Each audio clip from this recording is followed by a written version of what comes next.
pues la zarza ardiente, aunque obviamente toca varios otros aspectos dentro del proceso, pero quise en este caso centrar el estudio de esta semana en esta dirección para conocer detalles más relevantes en relación a este proceso. Antes de poder comprender el contexto histórico inmediato de esta narrativa, necesitamos adentrarnos al pasaje central de la lección de esta semana, que tiene una connotación bien significativa y que usted puede ver allí en las diapositivas de una manera bastante desglosada. En primer lugar, el pasaje comienza diciendo, he visto la aflicción, versículos 7, capítulo 3 de Éxodo, he visto la aflicción de mi pueblo que está en Egipto. Y luego dice, he oído el clamor que les arranca a sus opresores, pues conozco sus angustias. El autor del libro de Éxodo utilizó tres expresiones en hebreo que son muy significativas y que pueden ser útiles para las personas en este tiempo, que pudiese ser la experiencia de alguno que experimenta también las mismas implicancias de la situación, solo que obviamente no quizás en el contexto de la opresión por esclavitud, sino en el concepto de la opresión por el pecado y las vivencias diarias que experimentamos en nuestra era. Así que hay tres palabras puntuales en este versículo. La palabra aflicción viene del hebreo oni, que se traduce mejor como depresión, miseria, angustia, y denota ese acto en el que el individuo entonces se somete profundamente a un nivel emocional de tristeza, una tristeza que no le encuentra significado y sentido total, pero del que obviamente está afectando al individuo de una manera profunda. La segunda palabra que el texto usa es cuando el pasaje dice, y oí el clamor. Esa palabra clamor del hebreo saka. Esa palabra también significa mejor, como un grito desgarrador, como cuando alguien de alguna manera ha sido profundamente afectado, que no le queda más opción que gritar con toda su fuerza. Y es el momento de vaciarse completamente en un grito de aflicción y de angustia, en una búsqueda profunda de un significado de este proceso.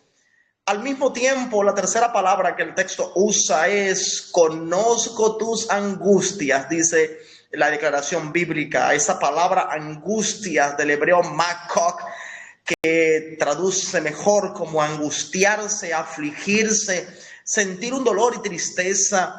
Este realmente puede ser la realidad de muchos de los involucrados en esta era y del que ciertamente necesitamos comprender que Dios mira, que Dios oye y que Dios conoce todo lo que nos pasa.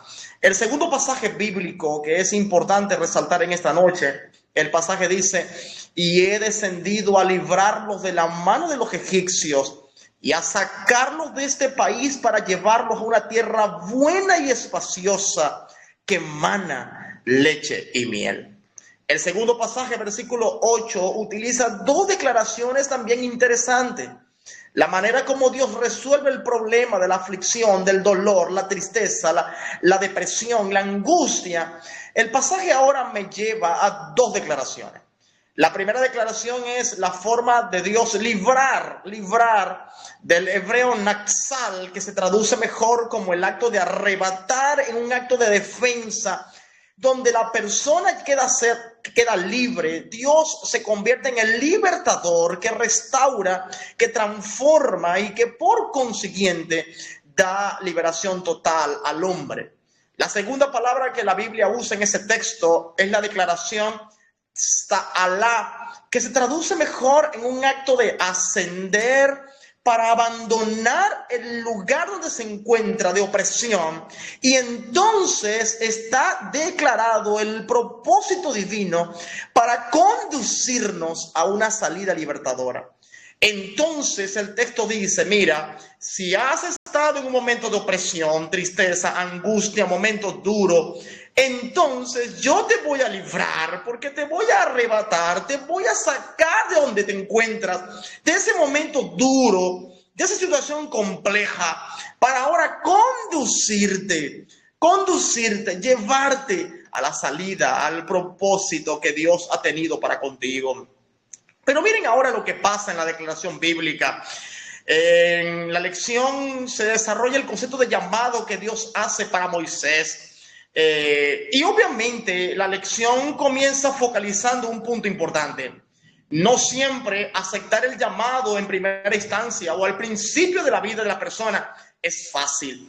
¿Por qué no es fácil? Porque ciertamente la persona que es llamada tiene que afrontar una serie de situaciones adversas, tiene que comenzar a cambiar la perspectiva, tiene que comenzar a abandonar todas esas metas que probablemente podían ser alcanzadas directamente, pero del que ciertamente el llamado de Dios ahora pudiera ser que trastorna un poco nuestras expectativas para colocar ahora la expectativa divina. La segunda cosa que ocurre en el proceso de llamado de Moisés es que ahora Dios llama a Moisés para un propósito específico, no un asunto general, no un asunto que involucra muchas cosas a la vez. Dios le dice a Moisés: te llamo con un propósito especial, específico, pero sobre todo es un propósito que involucra sacar al pueblo de la opresión egipcia. La tercera cosa que estamos desarrollando en esta lección es que este proceso de llamado también está conectado a un cambio radical, un cambio que conecta básicamente la idea de que el individuo ahora no solamente piensa en sus intereses, no solamente piensa en lo que debe hacer, sino que va más allá. Ahora tiene un interés profundo por desarrollar, por aplicar, por conducir los planes que Dios ha colocado en su mente y su corazón y hacerlos una realidad profunda en su propia vida. Ahora, algo interesante que vamos a ver en los objetivos de la lección. ¿Cuáles son realmente los objetivos que persigue el autor de la lección en esta semana? Pudiésemos decir que hay dos objetivos en uno. En el aspecto general, el objetivo pudiera ser describir la importancia del llamado frente a la opresión, frente a las dificultades, frente a los momentos duros que hay que afrontar. Eso significa entonces que Dios puede cambiar nuestros planes para colocar los objetivos de Él de manera concreta, de manera fiable, de manera contundente, porque el plan de Dios siempre será hacer su voluntad.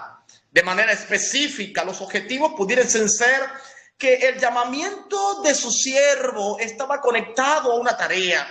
Dios no llama a gente holgazán, Dios no llama a gente desocupada, Dios llama a gente que está activa en la misión, haciendo algo en favor de los demás. El segundo objetivo específico tiene que ver con la manifestación o la teofanía, la presencia directa de Dios como una revelación divina, y es la manera como Él desarrolla ahora un encuentro directo, conectivo con sus criaturas. La tercera cosa que pudiésemos describir como el objetivo específico de la lección es describir el propósito del llamamiento. Dios no te llama sencillamente para que sigas haciendo lo mismo. Dios te llama para que ahora te coloques en el lugar para el cual Dios desea desarrollar en ti. Y ese propósito es lo que te va a llevar a entender y comprender los planes profundos de Dios para tu vida. En cuarto lugar, pudiésemos observar que en un objetivo específico de la lección es ver cómo es la respuesta del hombre en armonía con el plan divino. En ocasiones la respuesta del hombre en primera instancia no es ciertamente positiva, o es que de pronto la persona está esperando que el llamado de Dios aparezca y está abierto completamente a ejercer la función.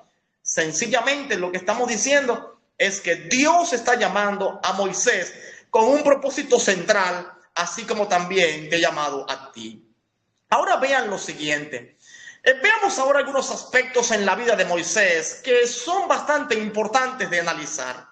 En primer lugar, tenemos que comprender que aunque la vida desértica no es una vida fácil, no es una vida de privilegio, no es una vida de comodidades, obviamente debemos comprender que la vida del desierto sí era una vida relativamente tranquila.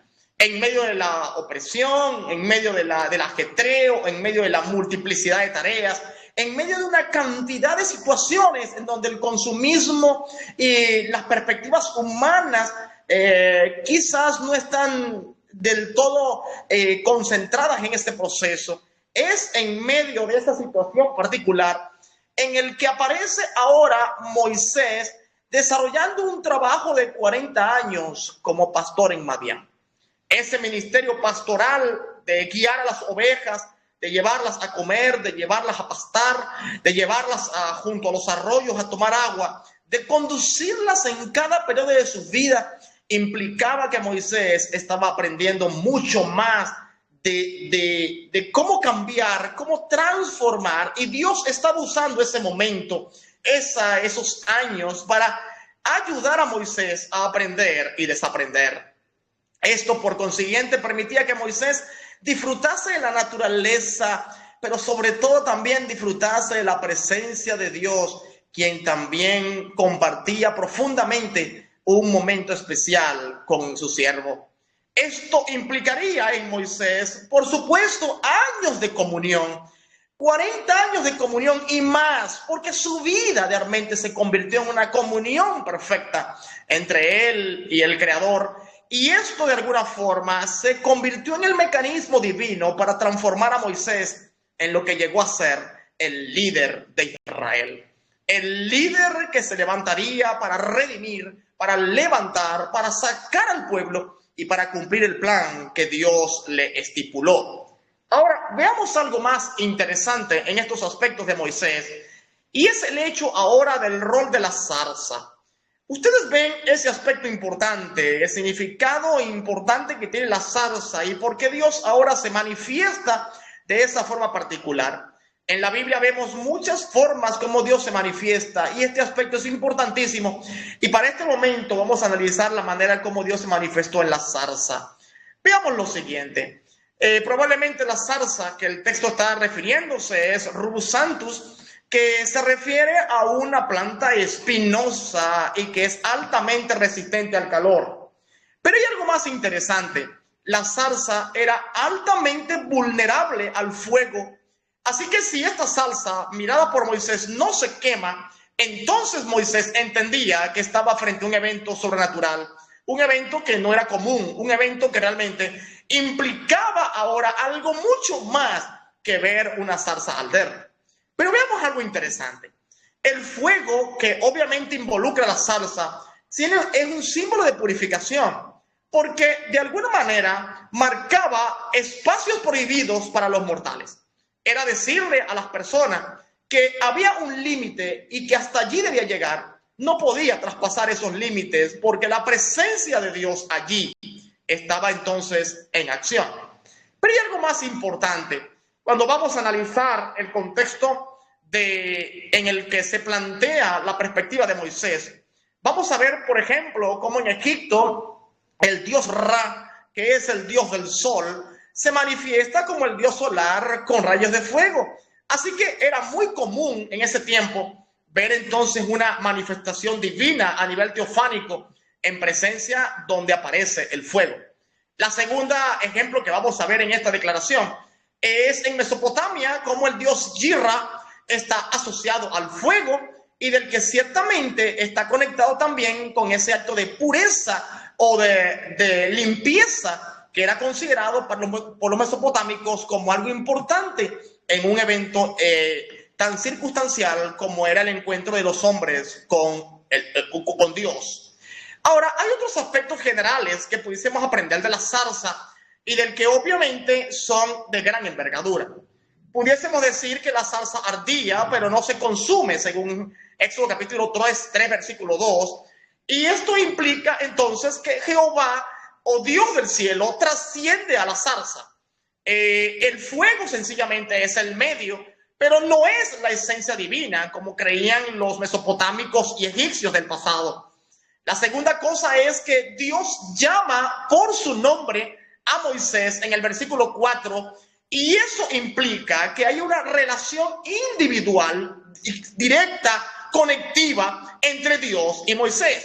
Este aspecto es muy importante para el discipulado, es un aspecto muy importante para el desarrollo indiviso entre Dios y sus criaturas. La tercera cosa importante que aprendemos de la zarza es que ahora Dios le da una orden directa a Moisés: quita tu calzado. Este punto de quita tu calzado va mucho más allá que el solo hecho de respeto porque obviamente el quitar el calzado podía significar varios aspectos. En primer lugar, puede significar el hecho de que hay un reflejo de santidad basado en reverencia y pureza, no solo en tabúes rituales que existían en las naciones circunvecinas y del que obviamente estaban conectadas con los procesos que estos consideraban como un aspecto litúrgico y no meramente el concepto de santidad. La segunda cosa que vemos en el concepto base del quitar el calzado lo vamos a ver en el hecho de que Dios ahora se revela como el gran yo soy. Eso implica la idea de que Dios es existente y que su existencia no está vinculado a mito de naturaleza. Sencillamente está vinculado a lo que Él es y lo que Él hace en favor de sus criaturas. En armonía con estos aspectos, entonces veremos algunos símbolos en relación con la salsa del que Dios de alguna manera pudo entonces conectar con las perspectivas de ese momento para comenzar a echar por tierra aspectos centrales que en la época eran muy relevantes, pero que para Dios necesitaban entonces ser colocados en un segundo plano. La primera cosa que vemos con la salsa es que Dios adaptó el lenguaje cultural del fuego sagrado para mostrar una lección de presencia, una lección que en medio de la opresión tiene un gran significado, Dios obrando en favor de las personas que sufren. La segunda cosa que aprendemos de este proceso es que cuando Dios hace que la zarza se encienda, pero no se consuma, está subvirtiendo, está erradicando el politeísmo, que indica que la presencia de Dios es única, tiene un factor ético y que es trascendente, y que Él solo gobierna porque su economía aplica un valor importantísimo en los hechos, en las acciones, en las implicancias de un Dios transformador, en un Dios completo que cumple su rol. La tercera cosa que veremos entonces con la zarza es el hecho de que se establece un nuevo paradigma de revelación basado en la historia humana y no necesariamente en ciclos naturales. No es que las circunstancias de la vida me llevó allá, es Dios obrando en favor de los suyos porque algo grande está pasando y Dios es más portentoso y cumplirá algo mucho mayor. Pero vean algo más interesante en la lección. También el acto de quitar el calzado, y volvemos nuevamente a este concepto porque si seguimos adentrándonos a este aspecto singular, quitar el calzado también implicaba evitar la profanación. Eso era símbolo de pureza ritual, ya sea porque el calzado, al estar en contacto con el polvo, parecía contaminado y era visto como impuro en el antiguo cercano oriente. Esto entonces nos da algunos ejemplos interesantes. Por ejemplo, en el plano egipcio hay registros donde los sacerdotes del templo de Amón en Karnak servían descalzos para no profanar el santuario. Un segundo ejemplo que vamos a encontrar en ese tiempo es el ejemplo mesopotámico. El ritual de Akitú en el año nuevo para esa época babilonio, se entraba al templo de Marduk tras lavarse los pies y descalzarse. Así que este acto no era un asunto que era novedoso, sencillamente era un acto común, pero Dios lo usó con un significado mayor para adentrarse y a mostrarle a Moisés la importancia que tiene entender quién es Dios. Pero hay algo más que vamos a aprender de quitarse los calzados. También es un gesto de humildad y de sumisión. Moisés tenía que aprender que la persona que tenía al frente no es cualquiera, es el Dios del cielo. Pero veamos algo más. También hay un reconocimiento de la autoridad absoluta de Dios. Dios aparece y cuando Dios aparece, ese lugar ahora es un templo de adoración, donde Dios ahora cumple un rol importante y lo que Él hace siempre es mejor. Pero veamos algo más. Veamos un ejemplo importante en esta declaración. Hay un tratado llamado Cadex del siglo XIII a.C. que dice que los embajadores extranjeros debían descalzarse ante el rey hitita. Significa que si eso pasaba en el pasado ante un rey, quien era considerado un dios o un semidios, ¿cuánto más debía Moisés hacerlo frente al Dios del cielo? Pero veamos otra cosa más que podemos aprender de quitarnos el calzado. El acto de quitar el calzado también puede implicar el hecho de que podemos ahora tocar el suelo puro, y esto delimita lo sagrado y lo profano. Esto nos permite entender que las cosas tienen un valor y que no puede tomarse a la ligera ni de manera liviana. Otro aspecto más en relación con quitar el calzado es que la teología de la santidad implica una separación ética, mostrándonos entonces en Éxodo 19, 10 al 15 la importancia de poder entender la obra de Dios de manera completa. Dios es santo y quiere que sus criaturas también lo sean. Pero hay un tercer aspecto importante. Cuando Dios le dice a Moisés, quítate el calzado, le está diciendo, mira, hay un acceso sin intermediario. Aquí no hay un acceso de terceros que te van a traer a mí. Yo me aparecí a ti de manera directa. Y es lo mismo que pasa en Hebreos capítulo 4, cuando Dios nos invita a acercarnos confiadamente al trono de la gracia, sin intermediarios, para encontrar con Dios oportuno socorro, e encontrar con Dios esperanza. Ahora vean algo importante. Ya hemos aprendido en relación con la zarza, hemos aprendido en relación con quitarnos el calzado, la significancia de estos aspectos. Pero vean ahora de manera puntual las excusas centrales de Moisés. Ya Dios se le reveló, Dios le mostró su plan, Dios le indicó todas las cosas, podía entender que Dios es soberano y estaba claro de todos sus aspectos. Pero Moisés, como todo hombre, debía dilucidar algún tipo de excusa. De esta manera desarrolló 4 grandes excusas. La primera revela en gran escala el miedo y la falta de una tonificación en la identidad profunda del ser. Y eso pudiese hablar muchísimo de un corazón que está buscando profundamente resolver los dilemas existenciales. Y la pregunta que le hace Moisés a Dios, ¿quién soy yo, Señor?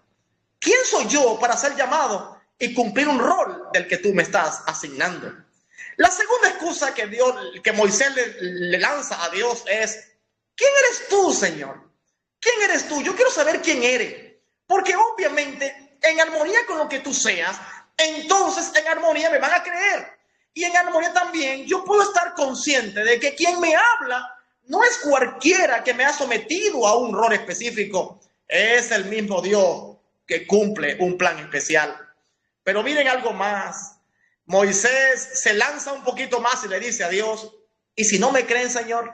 ¿Y si la incredulidad es profunda en el corazón de los israelitas y entonces no saben realmente de quién o en nombre de quién estoy hablando? Por favor, libérame de esta situación particular. Y las 3 grandes excusas iban direccionadas a eso. Dios y Moisés esperaba que Dios cambiase de actitud, que Dios cambiase de dirección, que Dios ahora escogiera a otra persona. Y como no lo logró en las primeras 3, le lanzó la 4ª excusa. Y la 4ª excusa es, Señor, no soy elocuente.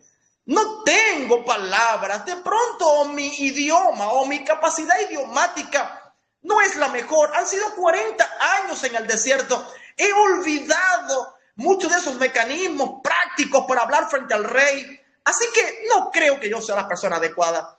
Y Dios le asignó a su hermano para cumplir un rol especial, pero jamás le quitó la responsabilidad que Dios le asignó. Pero vean algo más. Miren cómo Dios resuelve las excusas. Dios resuelve las excusas de manera impresionante. La forma perfecta de intentar rehuir la responsabilidad es sacando excusas. Toda persona que busca una excusa está diciendo, no me considero capaz. Pero Dios no se concentró en cuán incapaz era Moisés. No se concentró en las dificultades o las deficiencias que tenía Moisés. Dios se focalizó y presentó ahora las promesas edificantes que iba a lograr en la vida de Moisés. Y yo me imagino a Moisés escuchando a Dios, escuchando todas las promesas de su cuidado y ver cómo Dios obraría profundamente en sus vidas, cumpliendo su plan. Por tal razón, no solamente le dio promesas, también hizo 3 grandes portentos interesantes, milagros centrales. El primero, convertir su vara, convertirla en serpiente. Una demostración real de que Dios es capaz de hacer cosas inimaginables para darle autoridad y poder y demostrar que su liderazgo no viene de hombre. La segunda cosa es que su mano se vuelve leprosa. Este aspecto es muy importante porque si el leproso estaba de alguna manera desechado, pero en el mismo instante en el que se ve el leproso, inmediatamente lo sana. Una declaración fiable de que Dios y su misericordia aparecía a sus vidas. Muy probablemente esta lepra aparece como una evidencia real de las excusas anteriores que había dicho, pero Dios en su perdón lo ha redimido y lo coloca en una actitud correcta frente a su voluntad. Finalmente le permite ver cómo se convierte el agua en sangre, según Éxodo 4, 8 al 9, como una demostración fiable de que Dios es portentoso para hacer cosas grandes y profundas en nuestra vida. Por tal razón, pudiésemos encontrar algunas lecciones de pacto y el cumplimiento divino, como pueden ser el hecho de que Moisés debía mostrar perfecta sumisión y obediencia. Titubeó un poco cuando su esposa no deseó circuncidar a su hijo, y este pensaba que podía avanzar sin haber hecho un pacto tan importante con Dios como era el derramamiento de sangre al circuncidar el prepucio de sus hijos.